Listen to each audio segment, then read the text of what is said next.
আলাইকুম এভরিওয়ান, সবাই কেমন আছেন? আশা করি সবাই খুব ভালো আছেন। আবারও চলে এসেছি আপনাদের মাঝে নতুন একটি রেসিপি নিয়ে। আজকে তৈরি করেছি ডাঁটা শাক ভাজি। ডাঁটা শাক ভাজি তৈরি করা যেমন সহজ, খেতে কিন্তু অসাধারণ মজাদার। একবার যদি বাসায় ডাঁটা শাক ভাজি রান্না করেন তাহলে কিন্তু নিমেষে এক প্লেট ভাত শেষ হয়ে যাবে, কারণ এই ডাঁটা শাক ভাজিটা খেতে এতটা মজাদার হয়ে থাকে। এই ডাঁটা শাক ভাজি রান্নার রেসিপিটি আমি কীভাবে করেছি তাই আজকে আপনাদের সঙ্গে শেয়ার করবো। তো চলুন ডাঁটা শাক ভাজি রান্নার ফুল রেসিপিটি দেখে নিই। ডাঁটা শাক ভাজি রান্না করার জন্য এখানে কিছু ডাঁটা শাক নিয়ে নিয়েছি। বাজার থেকে কিনে আনা কিছু ডাঁটা শাক রয়েছে, আপনারা আপনাদের পরিমাণ অনুযায়ী নিয়ে নেবেন। এখানে আমি প্রায় 2 মুঠার মতো নিয়ে নিয়েছি। এবারে ডাঁটা শাকগুলো আমি ভালোভাবে বেছে নিব। এই তো সবগুলো ডাঁটা শাক আমি ভালোভাবে ছোট করে কেটে নিয়েছি। আপনারা চাইলে কিন্তু এর থেকেও ছোট করে কেটে নিতে পারেন, বাট আমার কাছে এই সাইজটাই ভালো লাগে তাই আমি এতটুকু সাইজ করে কেটে নিয়েছি। এবার সবগুলো ডাঁটা শাক আমি ভালোভাবে ধুয়ে নিব। ডাঁটা শাক ধোয়ার জন্য ডাঁটা শাকের মধ্যে দিয়ে দিচ্ছি পরিমাণ অনুযায়ী পানি। যেহেতু ডাঁটা শাকগুলো বাজার থেকে কিনে আনা, তাই ডাঁটা শাকের মধ্যে কিন্তু অনেকটা পরিমাণে ময়লা থাকবে। তাই ডাঁটা শাকগুলো সুন্দরভাবে 2 থেকে 3 বার ভালোভাবে ধুলেই কিন্তু ডাঁটা শাকগুলো ফুল ক্লিন হয়ে যাবে। তো এই পর্যায়ে ডাঁটা শাকগুলো আমি ভালোভাবে ধুয়ে ক্লিন করে নেব। দেন সবগুলো ডাঁটা শাক আমি রান্না করে নিব। এই তো সবগুলো ডাঁটা শাক ভালোভাবে ধুয়ে ক্লিন করে নেওয়া হয়ে গিয়েছে। তার মধ্যে দিয়ে দিচ্ছি 2 টেবিল চামচ পেঁয়াজ কুচি, আর সাথে দিয়ে দিচ্ছি ছিলে রাখা কাঁচামরিচ আর 1 টেবিল চামচ লবণ। এবার ভালোভাবে শাকগুলো একটি চামচের সাহায্যে নেড়ে নিব।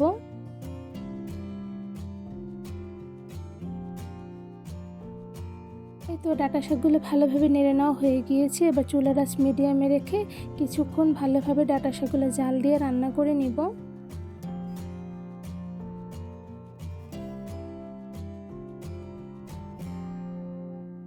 কিছুটা সময় ডাঁটা শাকগুলো রান্না করার পর দেখতেই পাচ্ছেন ডাঁটা শাক থেকে অনেকটা পরিমাণে পানি বের হয়েছে। তো এই পর্যায়ে ডাঁটা শাকগুলো আর কিছুক্ষণ আমি রান্না করে নিব। বেশ কিছুটা সময় ডাঁটা শাকগুলো আমি মিডিয়াম আঁচে রান্না করে নিয়েছি। আর এই পর্যায়ে দেখতেই পাচ্ছেন ডাঁটা শাকগুলো কিন্তু প্রায় অনেকটা পরিমাণে সেদ্ধ হয়ে গিয়েছে। তো এই পর্যায়ে ডাঁটা শাকগুলো আর কিছুটা সেদ্ধ হবে। তো এই পর্যায়ে আমি ডাঁটা শাকগুলো আর কিছুক্ষণ রান্না করে নিব। এখন একটি কড়াইতে দিয়ে দিলাম পরিমাণ অনুযায়ী তেল। তার উপরে দিয়ে দিয়েছি শুকনো লাল মরিচ। এখানে আমি 3টার মতন শুকনো লাল মরিচ দিয়ে দিয়েছি। এবার শুকনো লাল মরিচটা আমি হালকা কালার করে ভেজে নেব। তো এই পর্যায়ে দিয়ে দিচ্ছি রসুন। এখানে আমি কয়েকটা রসুনের কোয়া দিয়ে দিচ্ছি। এবার ভালোভাবে রসুন আর শুকনো লাল মরিচটা হালকা ব্রাউন কালার করে ভেজে নেব।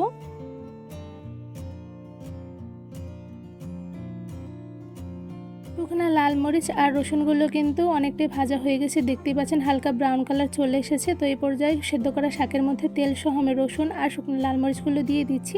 এবার ভালোভাবে নেড়ে নেব শাকের সঙ্গে।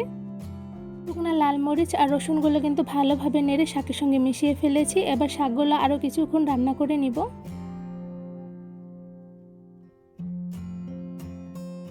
শাকগুলো কিন্তু প্রায় রান্না হয়ে গিয়েছে, দেখতেই পাচ্ছেন পানিগুলো কিন্তু শুষে গিয়েছে। তো এই পর্যায়ে আমি একটু নেড়ে নিচ্ছি। যেহেতু শাকগুলো প্রথমে আমি ভালোভাবে সেদ্ধ করে নিয়েছিলাম, তো শাক রান্না করতে কিন্তু খুব একটা বেশি সময় লাগবে না। আর কিছুক্ষণ মিডিয়াম আঁচে জাল দিয়ে রান্না করে নিলে কিন্তু শাকগুলো প্রপারভাবে রান্না হয়ে যাবে।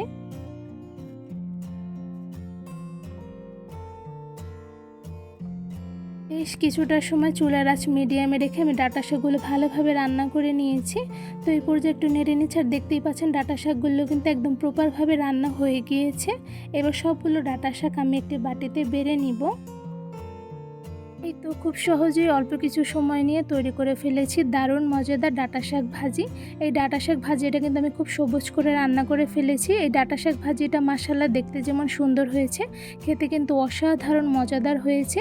এতটা অল্প সময়ে আর এতটা মজাদার করে ডাঁটা শাক ভাজি যদি আপনারা বাসায় বসে তৈরি না করেন তাহলে কিন্তু আপনারা বুঝতেই পারবেন না যে ডাঁটা শাক ভাজিটা খেতে কতটা মজাদার হয়েছে। একবার যদি বাসায় আমার রেসিপি দেখে ডাঁটা শাক ভাজি রান্না করেন তাহলে কিন্তু বুঝতে পারবেন এই ডাঁটা শাক ভাজিটা খেতে কতটা মজাদার। 1 প্লেট ভাত কিন্তু নিমেষে এই ডাঁটা শাক ভাজি দিয়ে শেষ হয়ে যাবে, কারণ এই ডাঁটা শাক ভাজি খেতে এত মজাদার হয়েছে। আমার এই ডাঁটা শাক ভাজি রেসিপিটি কেমন লেগেছে অবশ্যই কমেন্ট করে জানাবেন। এই ডাঁটা শাক ভাজি রান্নার রেসিপিটি কেমন লেগেছে অবশ্যই কমেন্ট করে জানাবেন। রেসিপিটি ভালো লেগে থাকলে আমার চ্যানেলটি সাবস্ক্রাইব করে ভিডিওতে বেশি বেশি লাইক কমেন্ট শেয়ার করে আমার পাশেই থাকবেন। আজকে এখানেই বিদায় নিচ্ছি, দেখা হবে অন্য কোনো ভিডিওর মাধ্যমে। সবাই সুস্থ থাকবেন, ভালো থাকবেন। আল্লাহ হাফেজ।